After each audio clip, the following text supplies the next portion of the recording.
Hello guys, welcome to my new blog. আমি and Tamil আছে পিছে, দুইজন মিলে এখন মাছ ধরতে যাবো। কারণ সকালে উঠে দেখি বাসায় মাছ পড়ে গেছে, তো বাসা থেকে অর্ডার দিল যে মাছ ধরতে হবে। সো আমি আর তমিল সকালে খাওয়া দাওয়া করে দুইটা ছিপ নিছি। ছিপ দুটো দেখা, এই যে ছিপ নিয়ে চলে আসছি মাছ ধরার জন্য।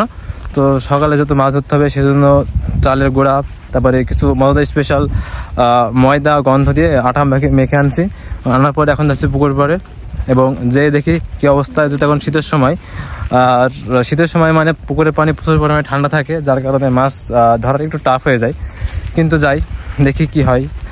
আসলে মাছ ধরতে হবে, কারণ যেহেতু ভালো লাগে মাছ ধরতে, আর মাছ তো সবসময় একটা ভালো প্রোটিন দেয় শরীরে। তো এই কারণে চলে আসলাম মাছ ধরার জন্য পুকুর পাড়ে যাচ্ছি। এবং এখানে পুকুর পাড়ের পরিবেশ অনেক সুন্দর, কারণ আমাদের এখানে চারদিকে অনেক গাছপালা রয়েছে। বিশেষ করে এদিকে বেশিরভাগ খেজুর গাছ রয়েছে, এবং আমাদের গ্রামে শীতের সময় প্রচুর পরিমাণে রস পাওয়া যায়। এদের পাশে অনেক বড় বড় পুকুর রয়েছে, তবে পুকুরের আশপাশে একটু ঝড়ঝাপটা থাকে, সাধারণত সব পুকুরে থাকে। এবং আমাদের এদিকে পুকুর পাড়ে বেশিরভাগ যে গাছগুলো থাকে বেশিরভাগ কলা গাছ রয়েছে। এদিকে অনেক কলা গাছ হয়, এবং তার সাথে সাথে রয়েছে বিশেষ করে যে খেজুর গাছ, যেগুলো শীতের সময় অনেক রস হয়, এবং প্রত্যেকটা গাছই কাটা, প্রত্যেকটা গাছে ঝরা হয়েছে রস খাওয়ার জন্য। এখন অবশ্য ওইভাবে রস হয় না, কারণ এখন অতটা শীত পড়েনি। যখন প্রপারলি শীত পড়া শুরু করবে তখন হচ্ছে আমাদের এখানে প্রচুর পরিমাণে রস পাওয়া যায়। বিশেষ করে যদি বলা হয়, প্রায় বাড়িতে গাছ কাটা থাকে। তবে আপাতত এদিকে যেহেতু গাছ অনেক কাটা আছে এবং এখানে রস হবে, তবে নেক্সট টাইম যদি কখনো সময় পাই তাহলে রস নিয়ে একটা ব্লগ করবো ইনশাল্লাহ। এখন আপাতত আসছি পুকুর পাড়ে, এবং পুকুর পাড়ে যে পরিবেশটা রয়েছে সেটা অনেক সুন্দর। কি তামিল, এখানে পরিবেশটা সুন্দর না?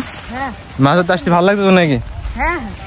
এখানে মাছ ধরতে আসলাম, এবং আসার পরে এখানকার যে পরিবেশটা অনেক সুন্দর, কারণ এখানে গাছপালা আছে এবং পুকুরের পানি অনেক সুন্দর পরিষ্কার টলটলে। চলে আসছে যে পুকুরে, আপাতত এই পুকুরে মাছ ধরবো। আসলে এখন ডিসেম্বরের সময়, আর এই সময়ে শীত পড়ে, আর এই পুকুরের পানি প্রচুর পরিমাণে ঠান্ডা থাকে। তো দেখে মনে হচ্ছে না যে আজকে ঠিকভাবে মাছ প্রপারলি হবে। তবে যেহেতু পানি খুব পরিষ্কার এবং ওই সাইডে একটু ঘোলা ঘোলা মনে হচ্ছে, তার মানে হয়তো মাসের বাসা এখানে থাকতে পারে। আর ডিসেম্বরের ছুটিতে যদি মাছ থাকে, আর তারা যদি ছুটি নিয়ে নেয় তাহলে হয়তো মাছ আমরা পাবো না। কিন্তু না পাইলে তো আর কিছু করার নাই। যেহেতু মাছ ধরতে আসছি, তার মানে ইনশাল্লাহ মাছ ধরা লাগবে, চেষ্টা করি।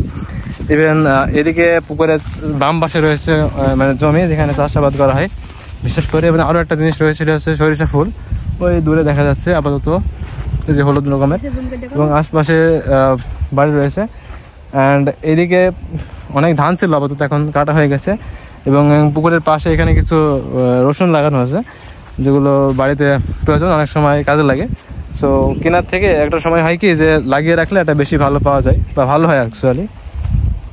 এদিকে গাছপালা কাটা আছে, কাটা পালা দেয়। ইভেন এদিকে খেজুর গাছ হয়েছে অনেক ছোটো ছোটো।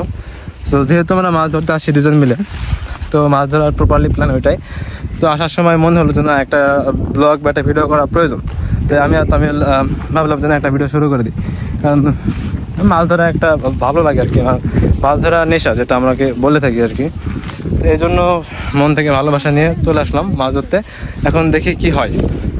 এখন মাছ ধরার জন্য আমরা যে টোপটা ব্যবহার করছি সেটা অনেক সুন্দরভাবে বানিয়ে আনছি, অনেক মানে মশলা দিয়ে আর কি, যার কারণে অনেক সুস্বাদু হবে এবং মাছ ওটার গন্ধে চলে আসবে প্রপারলি। তো আপাতত আবার সেই আগের স্থানে যাচ্ছে আমরা, যেখানে মাছ ধরবো সে আশপাশে। এই তামিল, হারাই কিছু নাকি ভাই? আমার পেছে আসি এবং অনেক ভালো মাছ হতে পারে, যার জন্য ওকে নিয়ে আসলাম। অবশ্য আমি অতটা ভালো মাছ হতে পারি না, কারণ শীতের সময় তো, ও অনেক ভালো মাছ ধরে।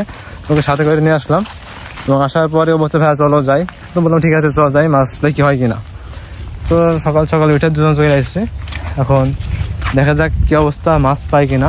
আমাদের এদিকে কলা গাছ রয়েছে পুকুর পাড়ে, এবং কলা গাছে কলাও রয়েছে অনেক সুন্দর সুন্দর। ওই যে উপরে দেখা যাচ্ছে কলা।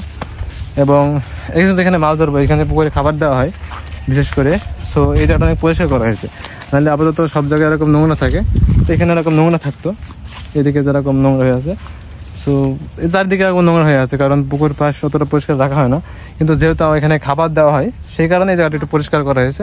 সো এখন দেখি মাছ ধরি, মাছ পাই কিনা। নেক্সট ব্লগে আবার ইনশাল্লাহ দেখা হবে।